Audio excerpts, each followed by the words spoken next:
نحمده ونصلي على رسوله الكريم اما بعد فاعوذ بالله من الشيطان الرجيم بسم الله الرحمن الرحيم رب اشرح لي صدري ويسر لي امري واحلل عقدة من لساني يفقهوا قولي۔ ناظرین، پروگرام دعا کیجئے کے ساتھ ہم آپ کی خدمت میں حاضر ہیں۔ انشاءاللہ العزیز اس پروگرام میں ہم مختلف مواقع اور مختلف لوگوں کے لیے کی جانے والی دعاؤں کے بارے میں بات کریں گے۔ آج کے اس ابتدائی پروگرام میں ہم دعا کے آداب اور قبولیت کے مواقع وغیرہ کے موضوع پر بات کریں گے۔ دعا کیا ہے؟ دعا بندے کی اپنے رب سے التجا ہے، فریاد ہے، اس بات کا اظہار ہے کہ اے رب، میں محتاج ہوں، میں فقیر ہوں، اور تو داتا ہے، تو دینے والا ہے، سارے خزانوں کی کنجیاں تیرے ہاتھ میں ہے، تیرا دروازہ دن رات کھلا رہتا ہے، تو سب کی سنتا ہے، ہر وقت سنتا ہے، تو دل ہی دل میں پکارے جانے والی دعائیں بھی سنتا ہے اور زور سے بولی جانے والی بھی۔ دعا انسان کی تمناؤں کے لب پر آنے کا نام ہے، جیسے علامہ اقبال نے بہت خوبصورتی سے کہا تھا کہ لب پہ آتی ہے دعا بن کے تمنا میری، کہ میری تمنائیں، میری آرزویں، میرے اندر کی خواہشات اور میری ضروریات، ان سب کو پورا کرنے کے لیے اے رب میری کوششیں کافی نہیں، ان کی تکمیل کے لیے میں تیرے سامنے ہاتھ پھیلاتا ہوں اور میں تجھ سے ہی دعا کرتا ہوں۔ حضرت زکریا علیہ السلام نے بہت خشوع کے ساتھ اور بہت یقین کے ساتھ اپنے رب سے کہا تھا کہ وَلَمْ أَكُمْ بِدُعَائِكَ رَبِّ شَقِيًّا، کہ تجھ سے دعا مانگ کر اے رب میں کبھی بدبخت رہا ہی نہیں، نامراد رہا ہی نہیں، یعنی تو ضرور سنتا ہے، تو میری بھی سنے گا۔ اسی وجہ سے ہم دیکھتے ہیں کہ وہ ایک طویل عرصے تک اولاد کی محرومی کے باوجود کبھی مایوس نہیں ہوئے، اپنے رب کو پکارتے رہے، مانگتے رہے، حتیٰ کہ ان کی دعا سن لی گئی۔ کیونکہ دعا کی قبولیت میں یہ بات ہمیشہ یاد رہے کہ اللہ سبحانہ وتعالی اپنی خاص حکمت کے تحت یہ جانتا ہے کہ کس بندے کو کب کیا چیز عطا کی جانی چاہیے۔ تو آئیے ابتدا میں ہم دیکھتے ہیں کہ دعا مانگتے کیسے ہیں، دعا کا ادب کیا ہے، سلیقہ کیا ہے، کیونکہ یہ ایک انتہائی کمزور اور عاجز انسان کے الفاظ اس کے عظیم رب کی بارگاہ میں اٹھتے ہیں، تو پھر یہ کیسے ہونے چاہیے تاکہ دعائیں قبول ہو جائیں۔ تو اس سلسلے میں سب سے پہلی بات تو یہ ہے کہ انسان کو دعا مانگتے وقت پوری توجہ اور پورے خشوع اور خضوع کا مظاہرہ کرنا چاہیے، کیونکہ اللہ سبحانہ تعالیٰ غافل دل کی دعا نہیں سنتا۔ دعا مانگنے کے ادب میں سب سے پہلا ادب، سلیقہ اور کرینہ یہ ہے کہ انسان پورے اخلاص کے ساتھ، پوری توجہ کے ساتھ، شوق اور محبت کے ساتھ اپنے رب سے مانگے، پورے یقین کے ساتھ کہ اس کا رب اس کی دعا ضرور سنے گا۔ قرآن مجید میں اللہ تعالیٰ فرماتے ہیں وَادْعُوهُ مُخْلِصِينَ لَهُ الدِّينَ، اس سے دعا کرو دین کو اسی کے لیے خالص کرتے ہوئے، یعنی صرف اللہ سے مانگو، کسی اور سے نہیں، کیونکہ سب کو دینے والا دراصل وہی ہے۔ انبیاء ہوں یا اولیاء کرام ہوں یا بزرگان دین ہوں، سب کے سب اسی کے آگے سجدہ ریز ہوتے ہیں اور اسی کو پکارتے ہیں۔ نبی صلی اللہ علیہ وسلم صبح سے شام تک ہر موقع پر اپنے رب کو پکارا کرتے تھے، اور وہ تمام دعائیں احادیث کی کتابوں میں ہمیں صحیح سند کے ساتھ ملتی ہیں کہ کس طرح آپ صلی اللہ علیہ وسلم صبح بستر سے اٹھتے وقت اپنے رب کو پکارتے،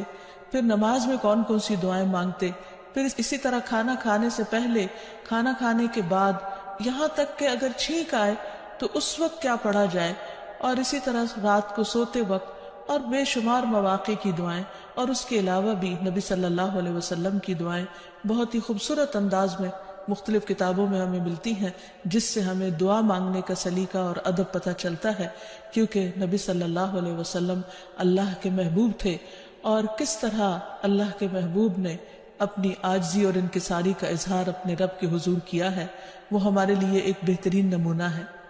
پھر دعا مانگنے کے ادب میں ایک اہم ترین ادب یہ ہے کہ انسان توجہ سے مانگے، حدیث میں آتا ہے کہ اللہ سبحانہ وتعالی غافل دل کی دعا نہیں سنتا، یعنی انسان جب مانگے تو واقعی اس کو یہ معلوم ہو کہ وہ کیا مانگ رہا ہے، اور پھر تضرع اور عاجزی کے ساتھ بار بار اصرار کر کے مانگے، یہ نہ کہے کہ اے رب تو چاہے تو دے دے اور تو نہیں چاہتا تو نہ دے، نہیں، بلکہ پورے یقین کے ساتھ اپنے رب سے مانگے، اور اس بات کا بھی پورا یقین ہونا چاہیے کہ رب دعا سنتا ہے، کیونکہ وہ دیتا ہے۔ رب نہ سوتا ہے، نہ اس کو اونگ آتی ہے، نہ اس کو نیند آتی ہے، اور اس کو دینے کے لیے کسی سے مشورے کی بھی ضرورت نہیں ہوتی، کوئی اس پر جبر نہیں کر سکتا، کسی کا اس پر زور نہیں۔ اس لیے انسان جب اس سے مانگے تو یہ سوچ کے مانگے کہ اس کو دینے میں پورا پورا اختیار ہے اور وہ میری دعا بھی ضرور سنے گا۔ پھر اسی طرح انسان اپنی عاجزی اور مسکنت کا اظہار کرے، مانگتے وقت انسان اپنے اندر کو بالکل تکبر سے خالی کر لے اور یہ سمجھے کہ میں ایک انتہائی حقیر چیز ہوں اور میرا رب عظیم خالق ہے، پوری کائنات کا مالک ہے، اور میں اسی کے آگے ہاتھ پھیلا رہا ہوں جو میرے اٹھے ہوئے ہاتھوں کو کبھی خالی نہیں لوٹائے گا، اور اس کو دینے سے محبت ہے، وہ دے کر خوش ہوتا ہے اور دعا کرنے والے سے محبت رکھتا ہے، اور جو دعا نہیں کرتا اللہ تعالیٰ اس سے ناراض ہوتا ہے۔ اللہ سبحانہ وتعالیٰ قرآن مجید میں خود فرماتے ہیں وَقَالَ رَبُّكُمُ ادْعُونِي أَسْتَجِبْ لَكُمْ، تمہارا رب کہتا ہے مجھ سے دعا مانگو، ادعونی استجب لکم، میں تمہاری دعائیں قبول کروں گا۔ اس لیے رب کے وعدے پر یقین کرتے ہوئے ہمیں دعا کرتے رہنا چاہیے۔ پھر اسی طرح یہ ہے کہ دعا میں عاجزی اور انکساری کے ساتھ ساتھ گریہ وزاری بھی ہونی چاہیے، جس طرح نبی صلی اللہ علیہ وسلم بدر کے موقع پر اللہ سبحانہ وتعالیٰ کے حضور آہوزاری کے ساتھ دعائیں کر رہے تھے۔ اس سلسلے میں روایت میں آتا ہے کہ نبی صلی اللہ علیہ وسلم قبلہ رخ ہو کر گڑ گڑا کے دعا کر رہے تھے کہ اے اللہ میرے لیے اپنے کیے ہوئے وعدے کو پورا فرما، اے اللہ اپنے وعدے کے مطابق عطا فرما، اے اللہ اگر اہل اسلام کی یہ جماعت ہلاک ہو گئی تو زمین پر تیری عبادت نہ کی جائے گی۔ اور پھر اس قدر عاجزی و زاری تھی کہ حضرت ابوبکر صدیق رضی اللہ تعالیٰ عنہ نے جب آپ کو دیکھا تو پیچھے سے آ کر آپ سے چمٹ گئے اور کہنے لگے کہ اے اللہ کے نبی اب بہت کافی ہو چکا، آپ نے اپنے رب سے بہت کچھ مانگ لیا، اللہ تعالیٰ آپ سے کیے ہوئے وعدے کو ضرور پورا کرے گا۔ پھر اسی طرح یہ ہے کہ انسان دعا میں تکرار کرے، یہ نہ ہو کہ ایک بار مانگے، دو بار مانگے اور اس کے بعد تھک کر بیٹھ جائے اور یہ کہے کہ میری دعا تو سنی نہیں جاتی، اس لیے دعا مانگنے کا فائدہ نہیں۔ نہیں، ہم دیکھتے ہیں کہ کس طرح انبیاء علیہ السلام مسلسل دعائیں مانگتے رہے، اصرار کے ساتھ مانگتے رہے۔ اس سلسلے میں ہمیں رسول اللہ صلی اللہ علیہ وسلم کی ایک حدیث سے بھی پتہ چلتا ہے کہ جب اصرار کے ساتھ اور تکرار کے ساتھ انسان دعا کرتا ہے تو اس کا کیا فائدہ ہوتا ہے۔ آپ صلی اللہ علیہ وسلم نے فرمایا جس شخص نے 3 مرتبہ اللہ تعالیٰ سے جنت مانگی، جنت اس کے لیے دعا کرنے لگتی ہے کہ اے اللہ اسے جنت میں داخل کر دے، اور جو شخص 3 مرتبہ دوزخ سے پناہ مانگے تو دوزخ اس کے لیے دعا کرنے لگتی ہے کہ یا رب اس شخص کو دوزخ سے پناہ دے۔ پھر اسی طرح یہ ہے کہ انسان کو چاہیے کہ انسان مانگنے کے انداز میں ہاتھ اٹھا کر اللہ تعالیٰ سے مانگے، کیونکہ اللہ سبحانہ وتعالیٰ بہت حیا والا ہے، بہت کرم فرمانے والا ہے۔ اس کو اس بات سے شرم آتی ہے کہ اس کا کوئی بندہ اس کے آگے ہاتھ پھیلائے اور پھر اللہ تعالیٰ ان ہاتھوں کو خالی لوٹا دے۔ وہ سب سے بڑا بادشاہ ہے، حقیقی بادشاہ، مالک کائنات، سارے خزانوں کا مالک، وہ کبھی بھی اپنے بندے کو خالی ہاتھ نہیں لوٹاتا۔ ہاں یہ ضرور ہے کہ کبھی وہ انسان کو فوراً مل جاتا ہے جو انسان اپنے لیے طلب کرتا ہے، اور کبھی ایسا ہوتا ہے کہ اس سے بہتر کچھ اور عطا کر دیا جاتا ہے، یا اس سے کوئی آنے والی مصیبت ٹال دی جاتی ہے، یا پھر آخرت میں اس کے لیے اس دعا کے اجر کو ذخیرہ کر دیا جاتا ہے، جسے دیکھ کر انسان تمنا کرے گا کہ کاش دنیا میں اس کو اپنی دعاؤں کے صلے میں کچھ بھی نہ ملا ہوتا۔ پھر اسی طرح یہ ہے کہ دعا کرتے وقت انسان کو حمد و ثنا کے ساتھ آغاز کرنا چاہیے، یعنی اللہ سبحانہ وتعالیٰ کی تعریف کرنی چاہیے، نبی صلی اللہ علیہ وسلم پر درود شریف پڑھنا چاہیے، اور اس کے بعد اپنی عرض رکھنی چاہیے۔ تو جس دعا کے آگے پیچھے درود شریف پڑھ لیا جائے وہ دعا بھی قبول ہوتی ہے۔ فضالہ بن عبید رضی اللہ عنہ سے روایت ہے کہ ایک مرتبہ رسول اکرم صلی اللہ علیہ وسلم تشریف فرما تھے۔ ایک شخص آیا اور اس نے نماز پڑھی، پھر کہنے لگا اے اللہ مجھے بخش دے اور مجھ پر رحم کر۔ تو رسول اللہ صلی اللہ علیہ وسلم نے فرمایا اے نمازی تو نے جلدی کی، جب نماز پڑھ چکو تو بیٹھے رہو، اللہ کی اس طرح حمد و ثنا بیان کرو جیسا کہ اس کا حق ہے، پھر مجھ پر درود بھیجو، پھر اس سے دعا کرو۔ یعنی یہ دعا مانگنے کا ادب اور سلیقہ ہے۔ پھر اسی طرح یہ ہے کہ انسان کی دعاؤں کی قبولیت میں بعض اوقات اس کے گناہ حائل ہوتے ہیں، اور جب انسان استغفار کرتا ہے، توبہ کرتا ہے، تو دروازے کھل جاتے ہیں۔ اسی لیے انسان جب دعا کرے تو اس کے ساتھ ساتھ اپنے رب سے توبہ اور استغفار کرے۔ پھر اسی طرح دعا کرنے کے ادب میں سے ایک چیز یہ بھی ہے کہ انسان جب دعا کرنا شروع کرے تو سب سے پہلے اپنے لیے دعا کرے، پھر اپنے قریبی لوگوں کے لیے دعا کرے، اور پھر تمام لوگوں کے لیے دعا کرے۔ جیسے حضرت ابراہیم علیہ السلام کی دعا میں آتا ہے ربنا اغفر لی ولوالدی وللمؤمنین یوم یقوم الحساب، کہ اے ہمارے رب مجھے بخش دے اور میرے والدین کو بخش دے اور تمام مومنوں کو بخش دے جس دن حساب کتاب قائم ہو۔ پھر اسی طرح دعا مانگنے کے آداب میں سے یہ بھی ہے کہ انسان جامع الفاظ کے ساتھ، بہترین الفاظ کے ساتھ دعا مانگے، اور اس سلسلے میں ہم دیکھتے ہیں کہ نبی صلی اللہ علیہ وسلم سے بڑھ کر کس کے الفاظ جامع ہو سکتے ہیں، کمپریہنسو، کہ کم الفاظ میں زیادہ بڑی چیزیں مانگی گئی ہیں۔ اس لیے ہمیں مسنون دعاؤں کو یاد کرنے اور ان کو پڑھنے کا بھی اہتمام کرنا چاہیے۔ نبی صلی اللہ علیہ وسلم کو جو خاص چیزیں عطا کی گئی تھی ان میں سے ایک چیز جوامع الکلم تھی، جس کے بارے میں آپ نے فرمایا اوتیت جوامع الکلم، مجھے جامع بات کہنے کی صلاحیت بخشی گئی ہے، یعنی کم الفاظ میں زیادہ بڑا مضمون۔ پھر اسی طرح انسان کو اپنے نیک اعمال کو وسیلہ بنا کر دعا کرنی چاہیے۔ اگر زندگی میں انسان نے خالصتاً اللہ تعالیٰ کے لیے کچھ کام کیا ہو تو مشکل وقت میں، تکلیف کے وقت میں، پریشانی کے وقت میں انسان اپنے رب کے سامنے اس نیک عمل کا ذکر کر کے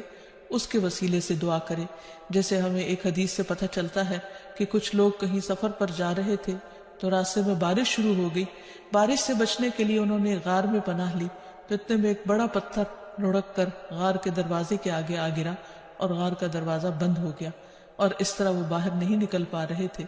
تو اس وقت ان تینوں نے آپس میں یہی سوچا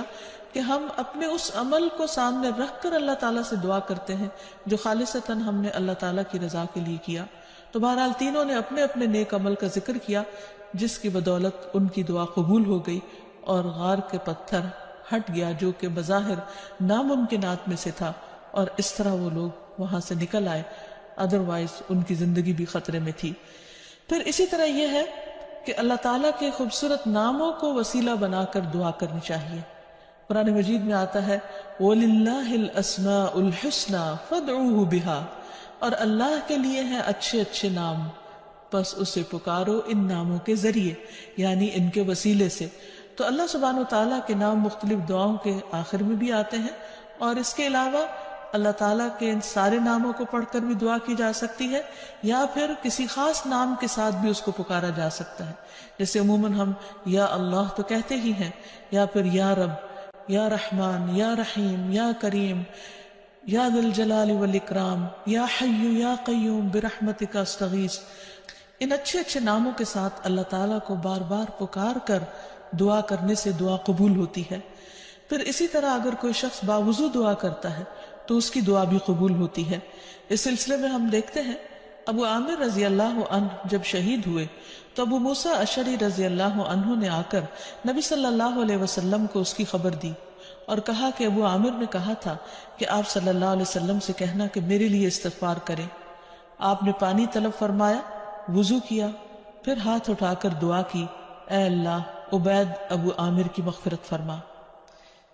پھر اسی طرح دعا کی قبولیت کے آداب میں سے ایک ادب یہ بھی ہے کہ انسان حلال رزق کا اہتمام کرے۔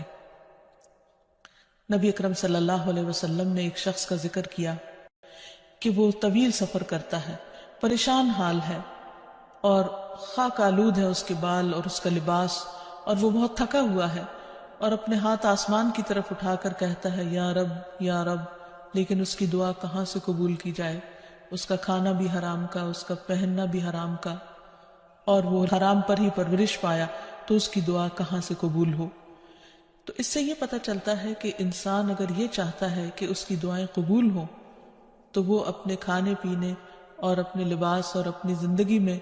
بھرپور طریقے سے حلال کا اہتمام کرے۔ پھر اسی طرح یہ ہے کہ دعا میں تصنع اور تکلف سے پرہیز کرنا چاہیے۔ اس سلسلے میں ایک حدیث میں آتا ہے، ابن عباس فرماتے ہیں کہ دعا میں قافیہ بندی سے پرہیز کرتے رہنا، کیونکہ میں نے رسول اللہ صلی اللہ علیہ وسلم اور آپ کے صحابہ کو دیکھا ہے کہ وہ ہمیشہ اس سے اجتناب کرتے تھے، یعنی اس سے بچا کرتے تھے۔ پھر اسی طرح دعا میں مبالغے سے بھی پرہیز کرنا چاہیے۔ نبی صلی اللہ علیہ وسلم نے فرمایا عنقریب اس امت میں ایسے لوگ آئیں گے جو طہارت اور دعا میں مبالغہ کریں گے، یعنی حد سے زیادہ لمبی دعائیں کریں گے، کیونکہ دعا اس وقت تک انسان کو کرنی چاہیے جب تک اس کا خشوع و خضوع قائم رہے اور واقعی وہ اللہ سے دعا کر رہا ہو۔ لیکن صرف لمبی دعا اس لیے کہ شاید بہت زیادہ لمبی دعا کرنے سے زیادہ قبولیت ہوگی، تو اصل چیز کوالٹی ہے۔ بعض اوقات انسان صرف ایک جملہ بولتا ہے لیکن اتنے درد کے ساتھ، اتنے احساس کے ساتھ، اتنی شدت کے ساتھ کہ وہی کافی ہو جاتا ہے۔ جیسے یونس علیہ السلام نے مچھلی کے پیٹ میں پکارا تھا، لا الہ الا انت سبحانک انی کنت من الظالمین، کہ لا الہ الا انت، نہیں کوئی الہ مگر تو ہی، سبحانکا تو پاک ہے، انی کنت من الظالمین بے شک میں ظالموں میں سے ہوں، میں گناہ گاروں میں سے ہوں۔ تو ان کی دعا فوراً سن لی گئی، قبول کر لی گئی۔ پھر اسی طرح کچھ اوقات اور مقامات ایسے ہیں کہ جہاں انسان کی دعا قبول ہوتی ہے، مثلا رات کے آخری حصے میں دعائیں بہت قبول ہوتی ہیں۔ حدیث میں آتا ہے رسول اللہ صلی اللہ علیہ وسلم نے فرمایا ہمارا رب تبارک و تعالی ہر رات کو اس وقت آسمان دنیا پر آتا ہے جب رات کا آخری تہائی حصہ رہ جاتا ہے، وہ کہتا ہے کوئی مجھ سے دعا کرنے والا ہے کہ میں اس کی دعا قبول کر لوں؟ کوئی مجھ سے مانگنے والا ہے کہ میں اسے عطا کر دوں؟ کوئی مجھ سے بخشش طلب کرنے والا ہے کہ میں اسے بخش دوں؟ یعنی اگر کوئی اس وقت مجھ سے دعا کرے گا تو میں ضرور اس کی دعا قبول کر لوں گا۔ لیکن عموماً رات کے آخری حصے میں انسان گہری نیند میں چلا جاتا ہے اور یہ قبولیت کا وقت اس سے کھو جاتا ہے۔ تو اس خصوصی طور پر اگر انسان کی زندگی میں کوئی پریشانی ہو یا کچھ چیزوں کے بارے میں وہ واقعی سنجیدہ ہو کہ وہ اسے ملنی چاہیے دنیا اور آخرت کی کامیابیوں میں سے، بھلائیوں اور خیر میں سے، تو اس کو چاہیے کہ اس وقت میں دعا کا اہتمام کرے۔ نبی صلی اللہ علیہ وسلم نے یہ بھی فرمایا کہ تمام اوقات سے زیادہ بندہ پچھلی رات میں اپنے رب کے قریب ہوتا ہے، پس اگر تم سے ہو سکے تو تم اس گھڑی میں اللہ کو یاد کرنے والوں میں سے بن جاؤ تو ضرور بن جاؤ۔ پھر اسی طرح آذان کے بعد اور اقامت سے پہلے دعا قبول ہوتی ہے، یعنی مؤذن جب آذان دے رہا ہو تو جو الفاظ وہ دہرا رہا ہو ان کو دہراتے جانا چاہیے، سوائے حی علی الصلاۃ اور حی علی الفلاح کے کہ اس کے جواب میں لا حول ولا قوت الا باللہ پڑھنا چاہیے۔ اور جب مؤذن آذان کہہ چکے تو آذان کے بعد کی دعا پڑھ کے درود شریف پڑھ کر جو بھی انسان کے دل میں حاجت ہو وہ اپنے رب کے سامنے رکھے، تو وہ دعا کے قبولیت کا وقت ہوتا ہے، اس وقت آسمان کے دروازے کھلتے ہیں۔ تو اس وقت انسان کو یہ وقت ضائع نہیں کرنا چاہیے اور چھوٹی چھوٹی چیزیں بھی اپنے رب سے مانگتے چلے جانا چاہیے تاکہ انسان کسی انسان کا محتاج نہ ہو۔ پھر اسی طرح سجدہ میں انسان اپنے رب کے بہت قریب ہوتا ہے، اس وقت دعائیں خوب سنی جاتی ہیں، تو خوب انسان کو پکارنا چاہیے۔ فرض نماز کے بعد دعا قبول ہوتی ہے، تو فرض نماز کے بعد آیت الکرسی پڑھنا اور دعا مانگنا انسان کے فائدے میں ہے، بجائے اس کے کہ انسان فوراً مصلی سے اٹھ جائے یا ادھر ادھر کی باتیں شروع کر دے۔ پھر اسی طرح جمعے کے دن ایک خاص گھڑی ہوتی ہے جس میں انسان کی دعا قبول ہوتی ہے، اور اس کے بارے میں ایک روایت میں آتا ہے کہ وہ جمعے کے دن کی آخری گھڑی ہوتی ہے۔ تو بہرحال جمعے کے دن خصوصی طور پر دعاؤں کے مانگنے کا اہتمام کرنا چاہیے۔ پھر اسی طرح ماہ رمضان میں ہر دن اور رات میں ایک گھڑی ایسی ہوتی ہے کہ جس میں دعا قبول ہوتی ہے، اس وقت بھی زیادہ سے زیادہ دعائیں مانگنی چاہیے۔ عرفہ کے دن اللہ سبحانہ وتعالیٰ سب سے زیادہ لوگوں کو جہنم کی آگ سے آزاد کرتا ہے، تو اس دن وہاں کے لوگ جو حج پر گئے ہیں وہ تو دعائیں مانگتے ہی ہیں، اور جو لوگ نہیں بھی جا سکے وہ بھی اس دن کی برکت سے فائدہ اٹھاتے ہوئے خوب خوب دعائیں کریں. پھر اسی طرح بارش ہوتے وقت بھی دعا قبول ہوتی ہے. پھر زمزم پیتے وقت دعائیں قبول ہوتی ہیں. قرآن مجید کی تلاوت کے بعد دعا قبول ہوتی ہے. تو انسان کو ان مواقع سے خوب خوب فائدہ اٹھانا چاہیے. پھر اسی طرح مریض اور میت کے پاس جو دعائیں کی جاتی ہیں وہ بھی قبول ہوتی ہیں. اور آخر میں یہ کہ رسول اللہ صلی اللہ علیہ وسلم نے بعض ایسے کلمات بتائے ہیں کہ جن کے ساتھ اگر اللہ تعالیٰ کو پکارا جائے تو انسان کی دعا قبول ہوتی ہے، اور وہ ہیں: اللہم انی اسألک یا اللہ الاحد الصمد الذي لم يلد ولم يولد ولم يكن له كفوا أحد أن تغفر لي ذنوبي إنك أنت الغفور الرحيم. اے اللہ، بے شک میں تجھ سے سوال کرتا ہوں،